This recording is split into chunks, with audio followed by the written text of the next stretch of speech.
El Ministerio de la Enseñanza y la Evangelización, Jesús Soberano Señor, presenta Palabra de Iluminación con el Maestro de las Sagradas Escrituras, Dr. José Briceño. Quédate con nosotros para que recibas las bendiciones que el Dios Eterno ha plasmado para ti en su palabra. Esto es Palabra de Iluminación. Ok, bendiciones. De nuevo, el Maestro José Briceño, desde el estado de la Florida, la ciudad de Kissimmee. Estamos transmitiendo para un mundo, por ende, internacional. Estamos pasando fronteras. Estamos siendo de bendición. Estoy ocupándome de los negocios de mi padre, porque estoy muy seguro que mi padre se ocupa de mis negocios. No había nacido todavía, no me había concebido mi madre, ni me había engendrado mi padre, cuando ya estaba escogido para este gran propósito y este gran llamado. Me siento honrado de parte de Dios por haberme escogido para uno de los más grandes llamados que Él hace. Después del llamado a la salvación, tenemos el llamado a la santidad, tenemos el llamado a la fe, pero también formamos parte del llamado al ministerio. Domata dice que nadie toma para sí esta honra, sino es el que es llamado por Dios. Pablo lo titula como el supremo llamamiento. ¡Wow! ¡Qué bendición estar formando parte de este gran llamado! En esta ocasión estamos tocando un tema entre varios tópicos, desarrollando un tema acerca de lo que es la santidad genuina. No esa santidad que vive muchos creyentes en nuestras congregaciones, producto de los temores, de las incertidumbres, de la manipulación, la intimidación, el control, de la imposición, donde no hay motivos correctos para ser santo, de los cuales voy a presentar en este estudio al final. No, esto es una santidad que emana de Dios y que está plasmada en el texto sagrado, donde Dios te dice cómo alcanzar la santidad, cómo mantenerla, qué es santidad, qué es santificación. Eso lo hemos presentado en los estudios pasados. Este es nuestro estudio número 16 acerca de lo que es la santidad genuina. En esta nos toca ahora hablar acerca de la voluntad. Estamos desarrollamos el tópico acerca de lo que es el alma, los componentes del alma, mente, voluntad y emociones, qué Dios hace con la mente. Eso lo explicamos todo. Todo lo que tiene que ver con la mente, la renovación de la mente, los estados de mente, cuál es el agente que Dios usa para sacarte de cualquier estado de mente en la que te encuentres ajena a su forma de pensar y llevarte a la mente espiritual, cuáles son los elementos que el Espíritu Santo utiliza como agente para lograr el propósito. Eso ya lo explicamos todo. Nos toca ahora hablar acerca de la voluntad. Después que Dios logre renovar tu mente, producir una metanoia en tu mente, una forma de pensar, Dios va a tratar con tu voluntad.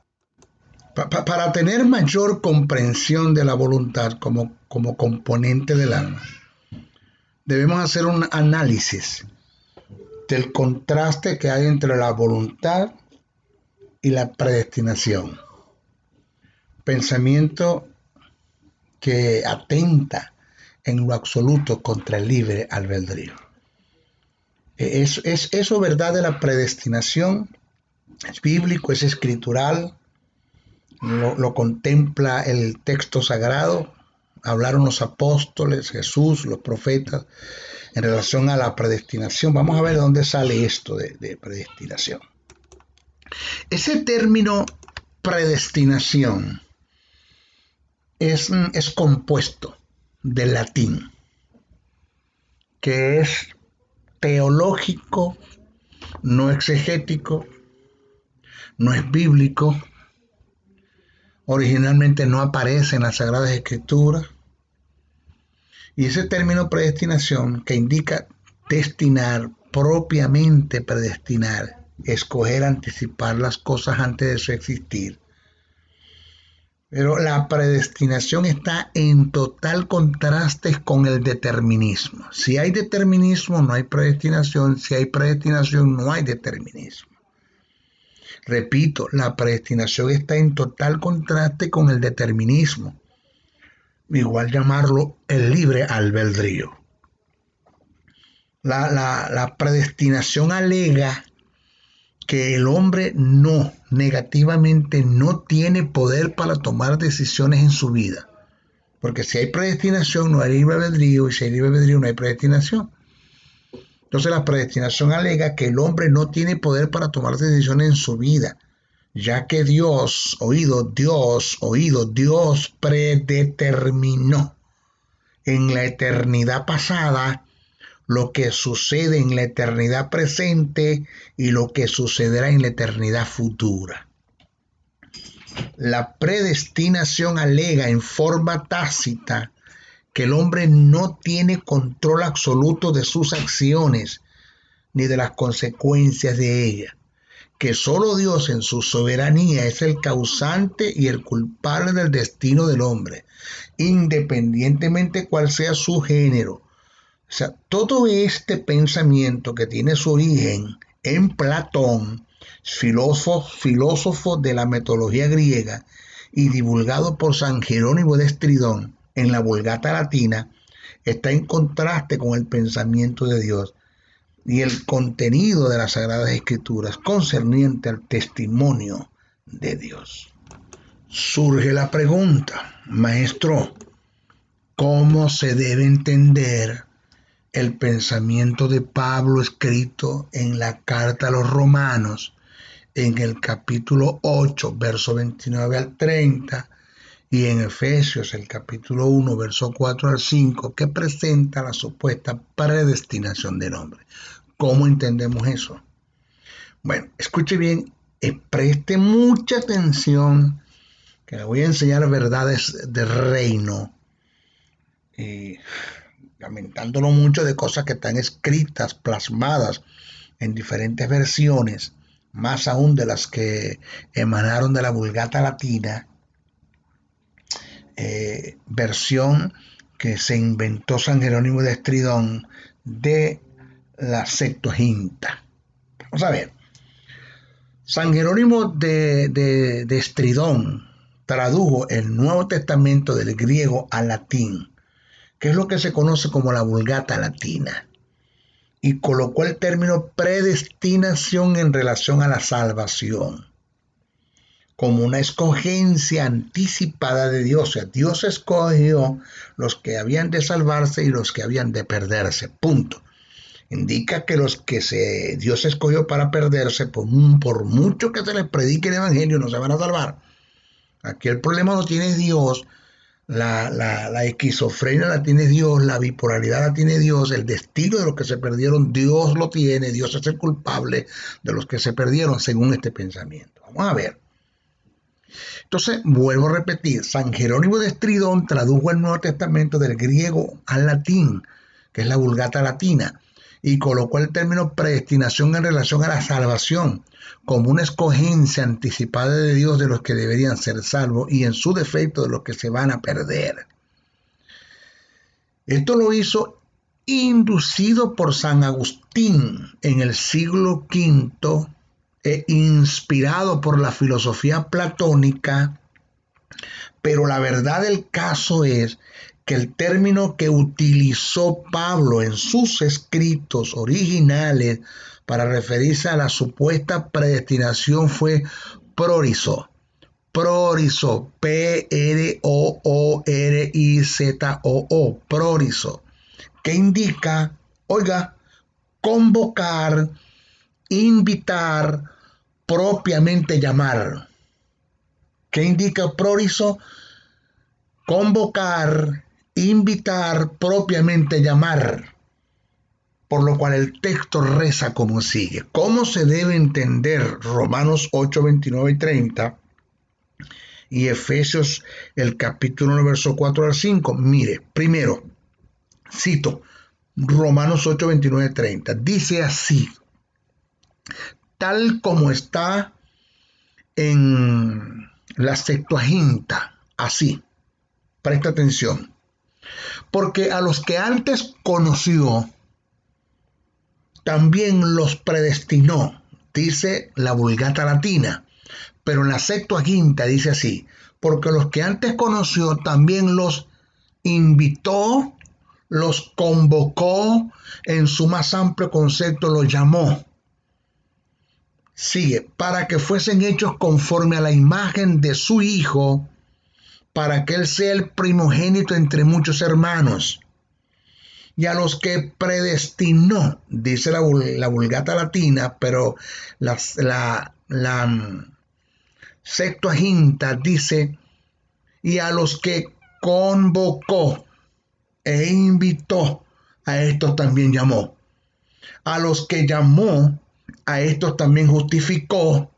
Y a los que justificó, a estos también glorificó. Así exactamente es que dice el texto.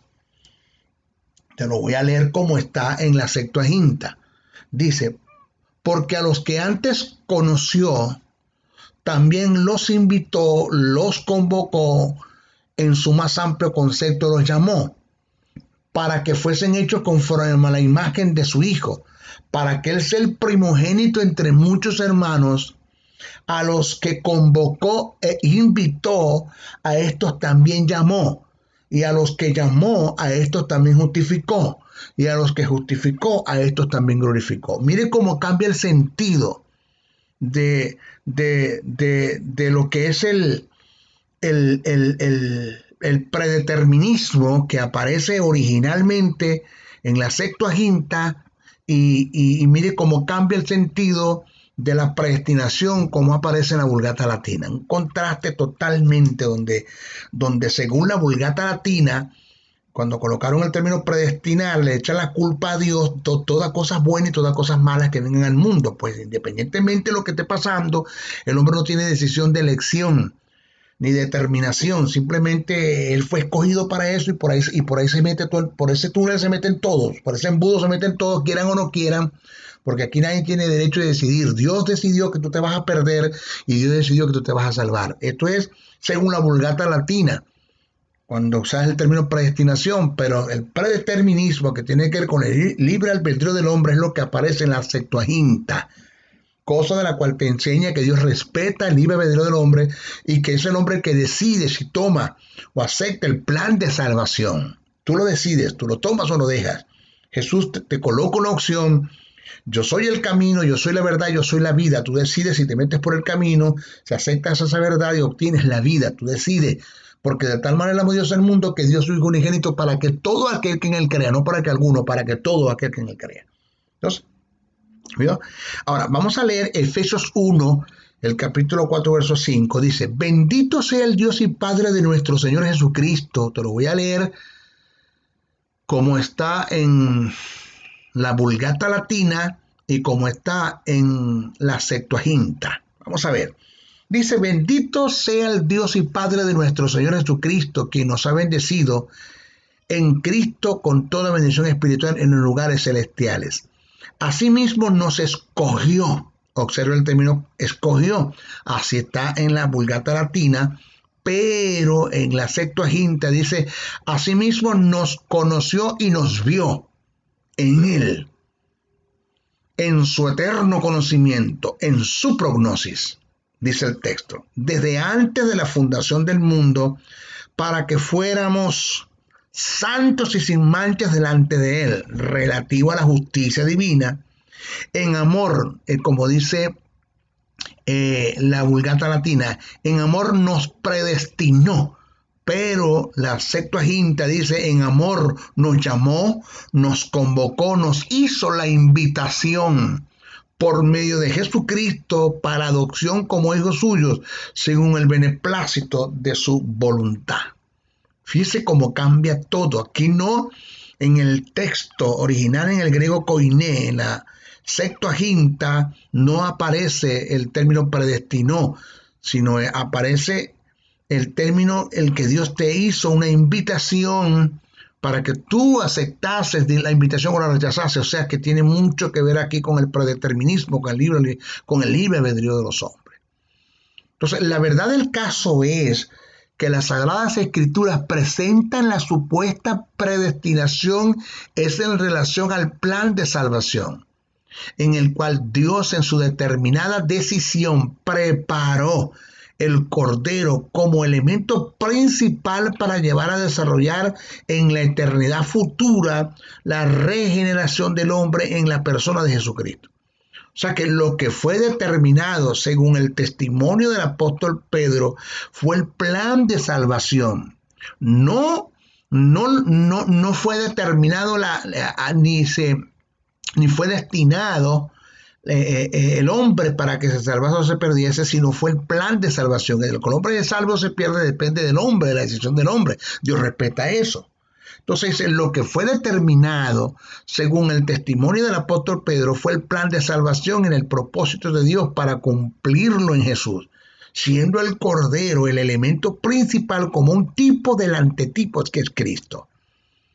Como dice primera carta que escribe Pedro en el capítulo 1, versos 18 al 20, dice, sabiendo que fuisteis rescatados de vuestra vana manera de vivir, lo cual recibisteis de vuestros padres, no con cosa corruptible como oro o plata, sino con la sangre preciosa de Cristo, como de un cordero sin manchas y sin contaminación, ya destinado desde antes de la fundación del mundo, pero manifestado en los postreros tiempos por amor de vosotros.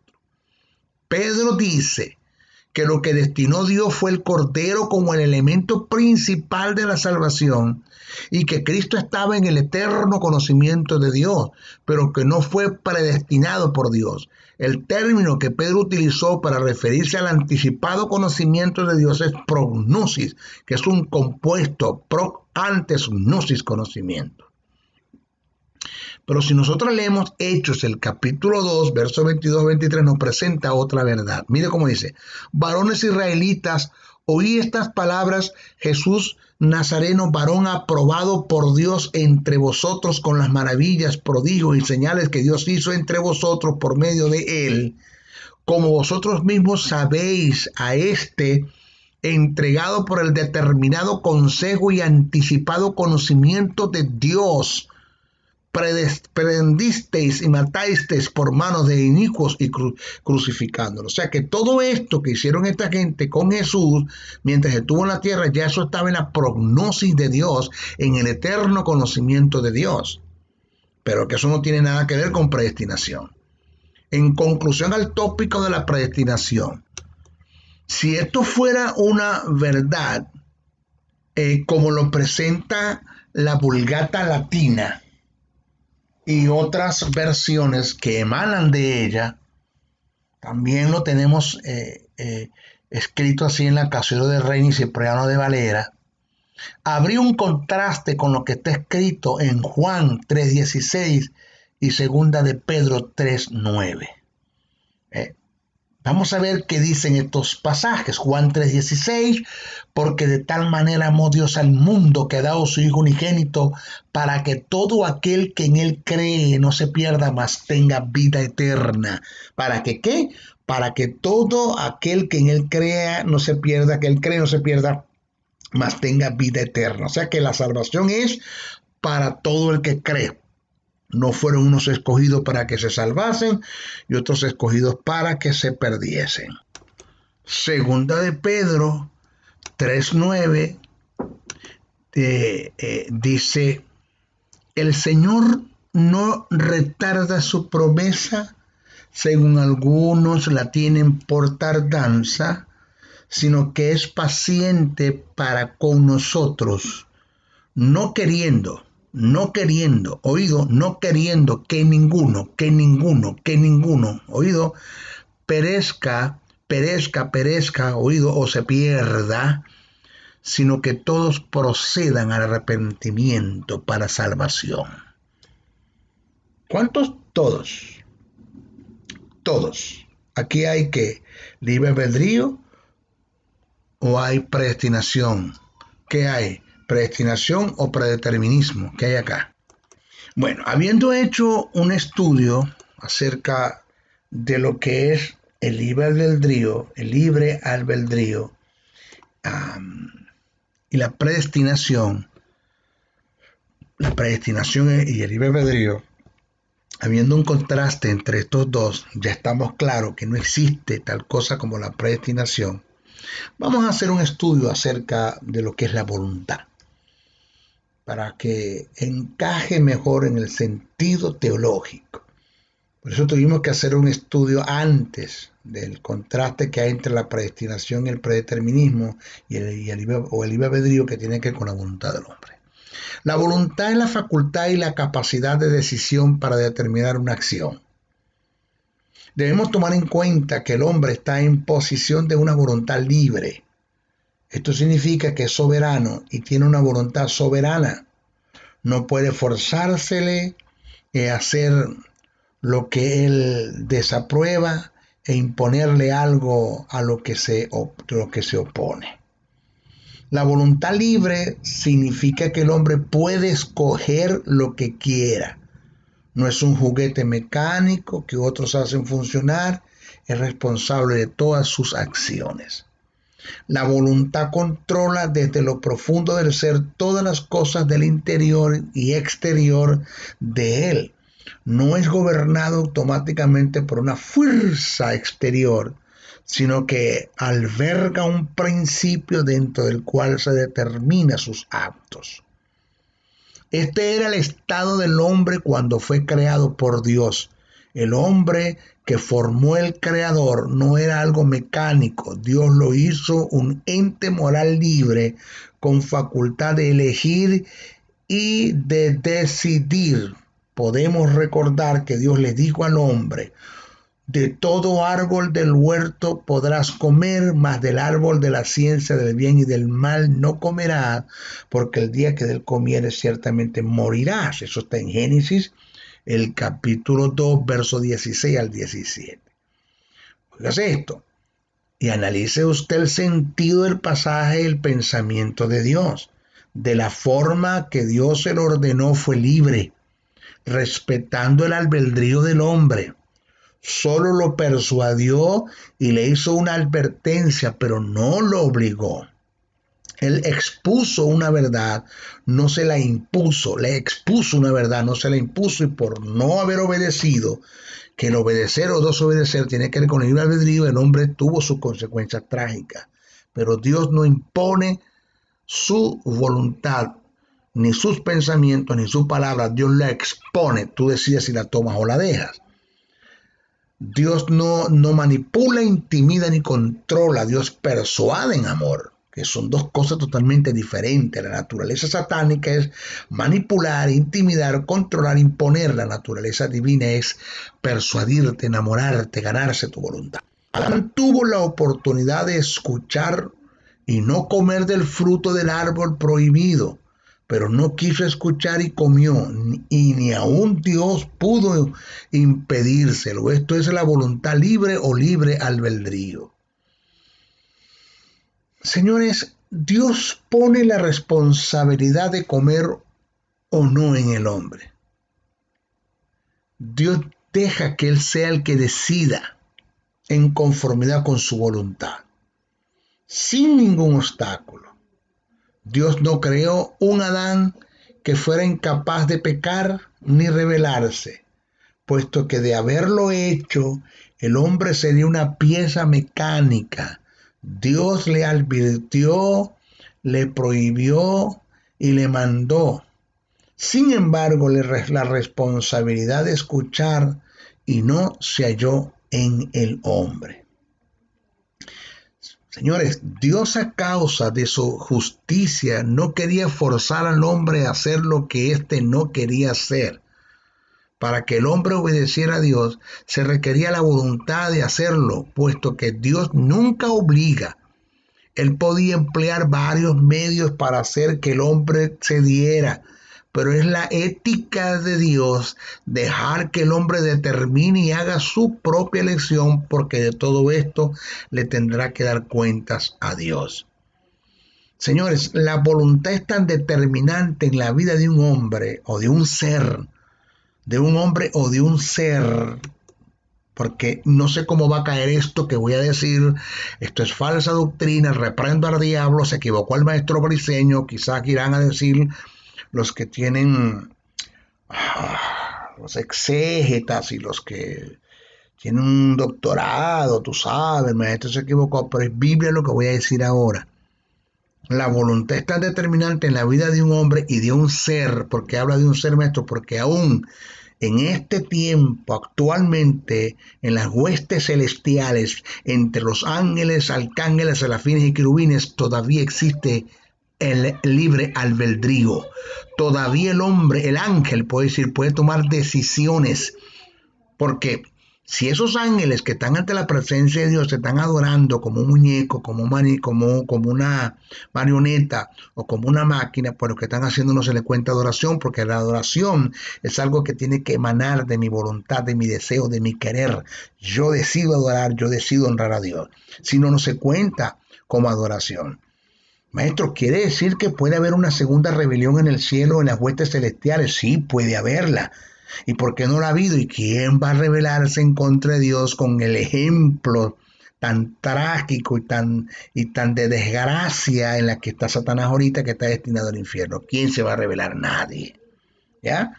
Entonces, la voluntad es tan determinante en la vida de un hombre que la Biblia dice que Jesús tuvo que aprender la obediencia cediendo su voluntad. En Hebreos 5:8 dice, y aunque era hijo, por lo que pareció aprendió la obediencia.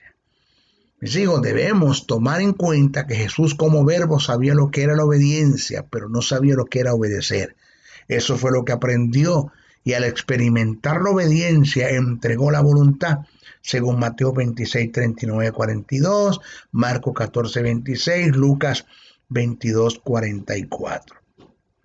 Señores, obedecer es fácil cuando no se confronta la voluntad, cuando no se pone en riesgo el abandono de lo que más deseamos. Toda palabra que viene de Dios produce conflictos en el alma, igual que toda tentación. Los momentos más decisivos para Jesús en cuanto a obediencia se dieron en el Getsemaní.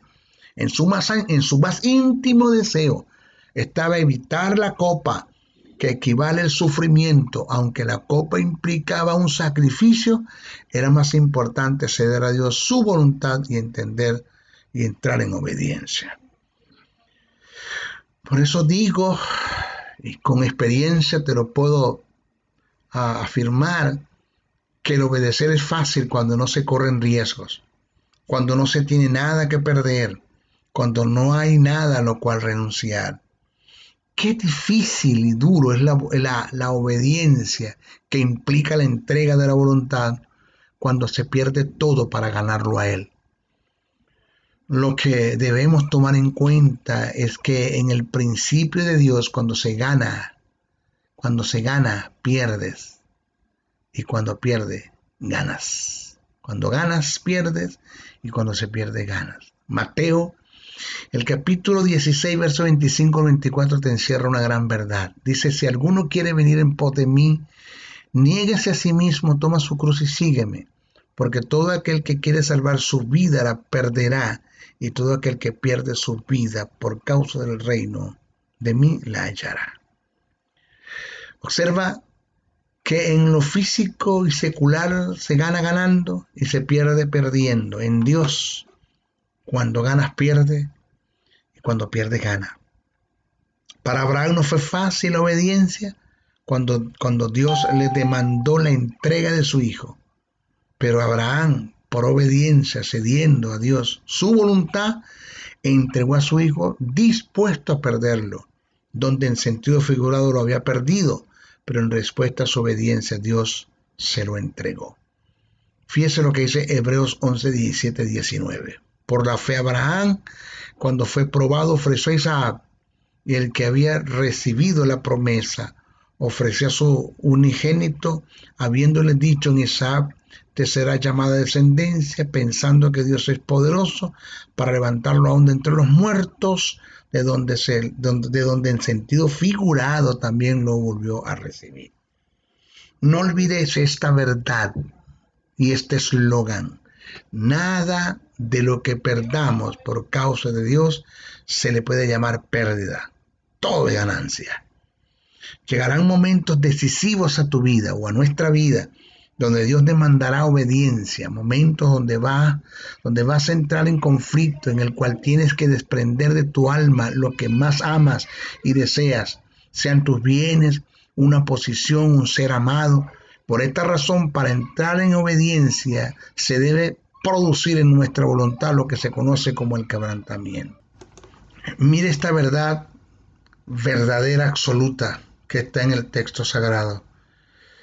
Nadie puede entrar en obediencia si no se ha dado en su alma un quebrantamiento. El quebrantamiento produce la humillación la abnegación, la abnegación la entrega de la voluntad. Cuando entregas la voluntad entras en sumisión, la sumisión te lleva a la sujeción y la sujeción te conduce a la verdadera obediencia. ¿Okay? En nuestro próximo estudio vamos a hablar de los componentes de la voluntad, para terminar el tópico en relación a la voluntad y entrar en lo que se conoce como las emociones. ¿Ok? Se despide el maestro José Briceño, no sin antes pedirle, por favor, oren por mí, no dejen de orar. Acuérdense que cuando estamos transmitiendo las verdades del reino, estas verdades verdaderas, las tinieblas van a ser afectadas cuando esta semilla que se siembra germina y trae fruto en aquellos que le escuchan, forman su carácter y le obedecen. Se van a convertir en vasos útiles para el establecimiento del reino. Eso a las tinieblas no les gusta. Se van a defender. Oren mucho por mí, por mi esposa, por mis hijos. Cúbranme en oración. Creo mucho en oración, creo mucho en la intercesión. Aquellos que tienen un llamado a la intercesión, oren por mí. La oración del justo puede mucho. Usted, ahí en nuestras congregaciones hay un grupo de ancianas y ancianos, más que todos son los que se mueven en la intercesión. Por favor, oren por el maestro Briceño, todo lo que puedan, cúbranme. Pídanle a Dios que envíe sus ángeles si es necesario para que me puedan librar de cualquier peligro, a mis hijos, a mis familiares, a mi esposa. Ayúdenme, por favor. Esa es la mejor ofrenda que ustedes me pueden dar. Orar por mí, cúbranme en oración. Que Dios me dé salud. Que el Espíritu Santo se encargue de mantenerme en perfecta salud para que Dios cumpla en mí su propósito eterno. 2, por favor, compartan este mensaje. No se queden con él. Ayúdenme. Señores, ayúdenme. Envíelo a su plataforma, compártanlos con sus allegados en WhatsApp, en Facebook, en Twitter, en Íntegra, en YouTube. Si usted tiene un canal en YouTube, no tengo problema con que usted agarre estos mensajes y usted los suba a su canal. Hágalo. Ese es el trabajo, llenar a la tierra del conocimiento de Dios. Que esto no se quede. Pablo dijo, yo puedo estar preso, pero la palabra de Dios no hay quien la detenga. 3, si usted puede aportar una ofrenda financieramente hablando para este ministerio, se lo agradecemos.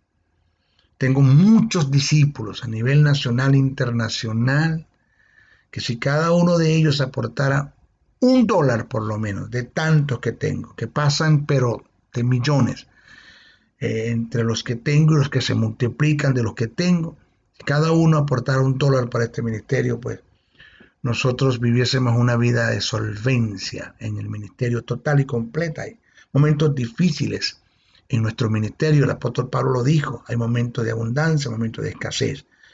Pues necesito que usted pueda aportar una ofrenda para este ministerio. ¿Cómo lo hacemos, maestro? Ahí está el correo. Y ahí está mi número telefónico, el correo José N77, bricenoa77 @gmail.com y el teléfono es 786-604-3352. de acá de los Estados Unidos, usted me llama y yo le doy la información de cómo puede usted hacer llegar una ofrenda a este ministerio. Se lo agradeceremos con honores. Ahora se despide el maestro Briceño hasta nuestra próxima oportunidad. Bendiciones, bendiciones, bendiciones. El Ministerio de la Enseñanza y la Evangelización, Jesús Soberano Señor, presentó Palabra de Iluminación. Te invitamos a un nuevo espacio de corte similar por nuestros diferentes medios de comunicación. Contáctanos en los Estados Unidos al WhatsApp +01 786 604 3352 y a los correos jocn77briceno@gmail.com y a maestrojosebriceno.blogspot.com. Bendiciones.